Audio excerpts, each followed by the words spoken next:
नमस्कार साथियों, गरजते बादल चैनल में एक बार फिर आपका स्वागत है। आज एक नया टॉपिक संज्ञा लेकर के आप लोगों के सामने उपस्थित हूँ। और संज्ञा का जो है, मैंने ज्ञा जो वर्ण बोला है ये मुख सुख के कारण बोला है। वैसे आप सब जानते हैं ज्ञ न होकर के ज्य है, तो मैं मुख सुख के आधार पर ही इसका उच्चारण करूँगा संज्ञा।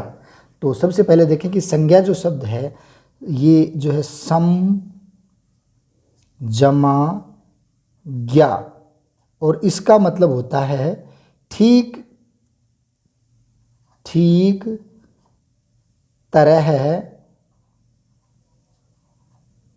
से ज्ञान। ये जो है संज्ञा शब्द का जो है, इसको जब तोड़ते हैं तो उसका अर्थ निकलता है। अब देखेंगे हम ये कि संज्ञा शब्द का कोशगत माने शब्द कोश के आधार पर जो है इसका अर्थ नाम होता है। अतः हम कह सकते हैं कि किसी नाम को संज्ञा कहा जाता है। व्याकरण में किसी व्यक्ति, वस्तु, स्थान, दशा, भाव का बोध कराने वाले शब्दों को संज्ञा कहा जाता है। जैसे मैं अधिक से अधिक उदाहरण इसलिए रखूंगा ताकि कहीं भी कोई दिक्कत ना आए। राम, श्याम, वृक्ष, फूल, मनुष्य, घोड़ा, कमरा, भारत, सर्दी, गर्मी, मिठास। इसमें आप देखेंगे व्यक्ति, वस्तु, स्थान, दशा, भाव, इन सब के नाम आ चुके हैं। अब आगे हम देखेंगे संज्ञा के भेद। तो भेद में जब हम चर्चा करेंगे तो यहाँ कई सारे विद्वानों के, कई सारे व्याकरणाचार्यों के अलग अलग मत, उसी आधार पर देखेंगे। संज्ञा के भेदों के संबंध में सभी व्याकरणाचार्य एक मत नहीं है। ये सबसे बड़ी बात है कि सभी व्याकरणाचार्य एक मत नहीं है। कुछ विद्वान संज्ञा के 3 भेद मानते हैं और कुछ विद्वान संज्ञा के 5 भेद मानते हैं। और वैसे देखा जाए तो संज्ञा के 2 भेद भी माने जाते हैं। मैं ये भी बता देता हूँ वो 2 भेद कौन से हैं। तो दृश्य संज्ञा और अदृश्य संज्ञा, अदृश्य संज्ञा, ये 2 भेद भी कुछ विद्वान मानते हैं। आगे हम देखेंगे इन 5 भेदों का आज जो है हम क्लियर करेंगे कि कितने भेद हमें मानने चाहिए। इसके बाद में हम देखेंगे, हम यहाँ संज्ञा के प्रचलित 5 भेदों की चर्चा करेंगे तथा इस बात पर भी चर्चा करेंगे कि कुछ विद्वान व्याकरण के 2 भेदों की गणना क्यों नहीं करते। माने व्याकरण में कई विद्वान जो हैं वो 2 भेदों की गणना क्यों नहीं करते। हम इस बात की भी चर्चा हम इसी में करेंगे। अब देखेंगे कि संज्ञा के 5 भेद जो हैं वो कौन कौन से हैं। तो व्यक्तिवाचक, जातिवाचक, भाववाचक, द्रव्यवाचक और 5वां भेद है समूहवाचक। हम यहाँ पर इन 5 ही भेदों के बारे में पढ़ेंगे। सबसे पहले हम देखेंगे व्यक्तिवाचक संज्ञा। तो व्यक्तिवाचक संज्ञा की परिभाषा क्या होगी, मैं प्रत्येक भेद को विस्तार से समझाने का प्रयास करूंगा। जो संज्ञा शब्द किसी एक विशेष प्राणी, वस्तु या स्थान का बोध करावे उसे व्यक्तिवाचक संज्ञा कहते हैं। एक बार पुनः इस चीज को देख लेंगे। जो संज्ञा शब्द किसी एक विशेष प्राणी, विशेष वस्तु और विशेष स्थान का बोध करावे उसे व्यक्तिवाचक संज्ञा कहते हैं। इससे किसी एक प्राणी, ध्यान रखेंगे, इससे किसी एक प्राणी, एक वस्तु या एक स्थान का ही बोध होता है। जैसे हम देखेंगे राम, सीता, भारत, गंगा, जगन्नाथ, बिहार। मैंने ऊपर जो चीज़ें ली है उन्हीं से संबंधित उदाहरण मैंने यहाँ रखे। अब आगे इसको निष्कर्ष रूप में हम कहेंगे, उपर्युक्त सभी शब्द किसी एक प्राणी, वस्तु या स्थान का बोध कराते हैं। इस प्रकार के व्यक्तिपरक नामों को व्यक्तिवाचक संज्ञा कहा जाता है। अब हम देखेंगे संज्ञा का दूसरा भेद, जातिवाचक संज्ञा। तो जातिवाचक संज्ञा में इसकी परिभाषा देखेंगे, जो संज्ञा शब्द किसी जाति के संपूर्ण पदार्थों, प्राणियों या समूह आदि का बोध करावे उसे जातिवाचक संज्ञा कहते हैं। एक बार मैं पुनः इस परिभाषा को पढ़ूंगा।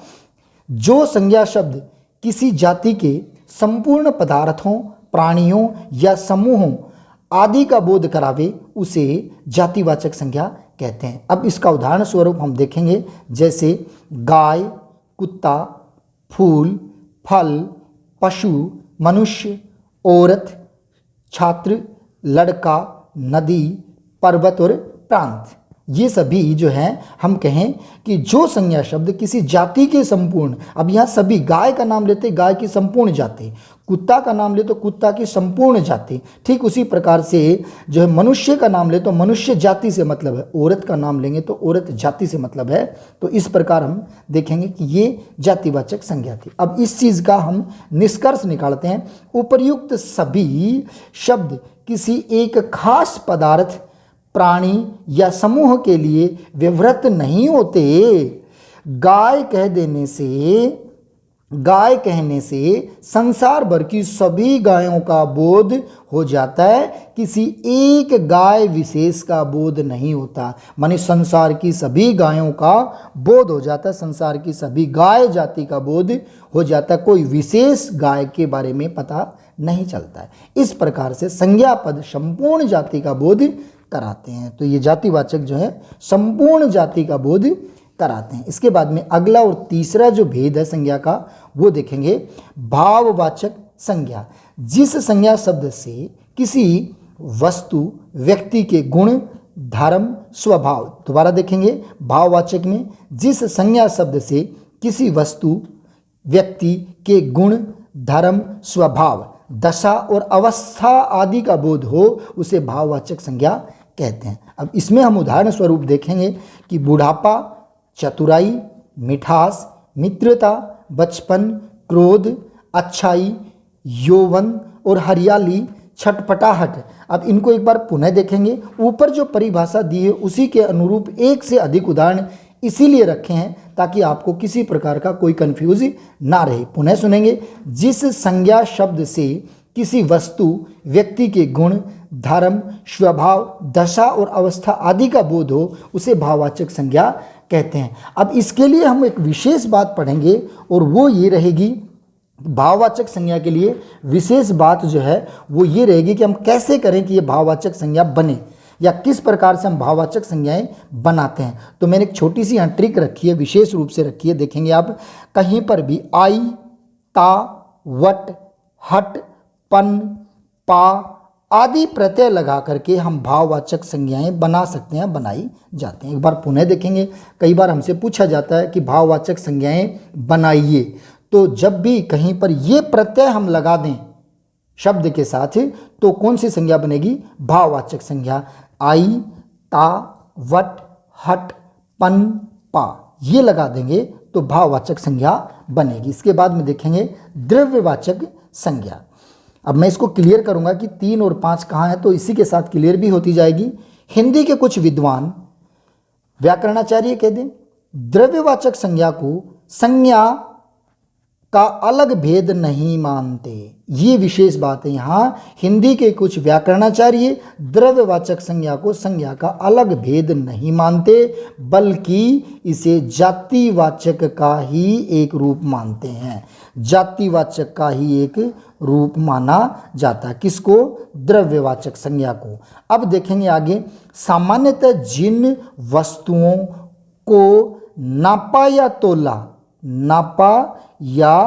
तोला जा सके उनके नामों को द्रव्यवाचक संज्ञा कहते हैं। माने जिसको नापा या तोला जा सके, नापा और तोला जा सके वो द्रव्यवाचक संज्ञा कहलाई जाएंगे। जैसे सोना, चांदी, तेल, घी, दाल, चावल, इन सब को या तो नापा जाता है या फिर तोला जाता है। इसके बाद में हम थोड़ी इसकी व्याख्या पढ़ेंगे। मूलतः देखा जाए तो द्रव्यवाचक शब्द जातिवाचक के ही अधीन आते हैं। एक ये बात विशेष ध्यान रखनी। यहाँ क्लियर हो गया होगा कि हमें क्या करना चाहिए, कितनी संज्ञा माननी चाहिए। ये प्रश्न मैं आप लोगों के ऊपर ही छोड़ूंगा। आप कमेंट बॉक्स में जो है इस चीज़ को लिख करके बता सकते हैं कि द्रव्यवाचक शब्द जातिवाचक के ही अधीन आते हैं। द्रव्यवाचक शब्द जातिवाचक के ही अधीन आते हैं।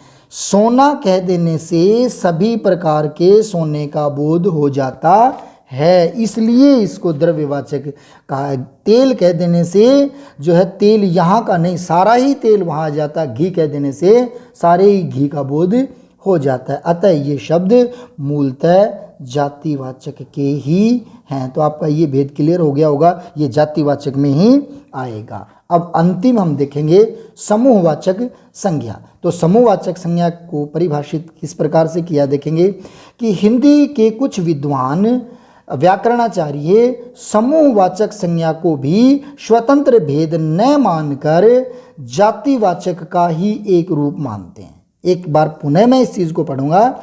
हिंदी के कुछ व्याकरणाचार्य कह दें, विद्वान कह दें, समूहवाचक संज्ञा को भी स्वतंत्र भेद न मानकर जातिवाचक का ही एक भेद मानते हैं। अतः ये बात भी क्लियर हो जाती है कि समूहवाचक को भी जातिवाचक में लिया जाता है।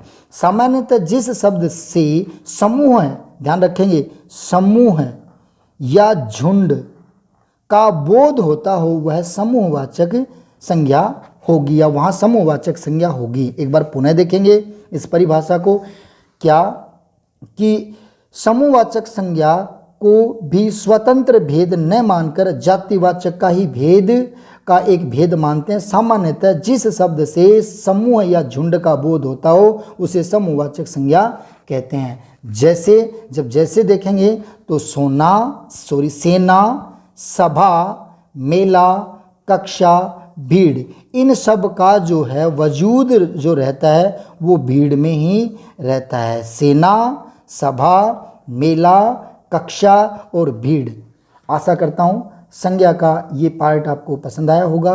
और संज्ञा के जो 3 भेद थे, कुछ विद्वान व्याकरणाचार्य 5 भेद मानते हैं। अब आपके सामने क्लियर हो चुका है कि समूहवाचक और द्रव्यवाचक संज्ञा को जातिवाचक में ही लेंगे। और अब उस हिसाब से देखा जाए तो व्यक्तिवाचक संज्ञा, जातिवाचक संज्ञा और भाववाचक संज्ञा हमारे सामने आती है। और आगे जो है इसके प्रश्न उत्तर लेकर के मैं जल्दी आप लोगों के सामने उपस्थित हूँगा। धन्यवाद, बहुत बहुत धन्यवाद।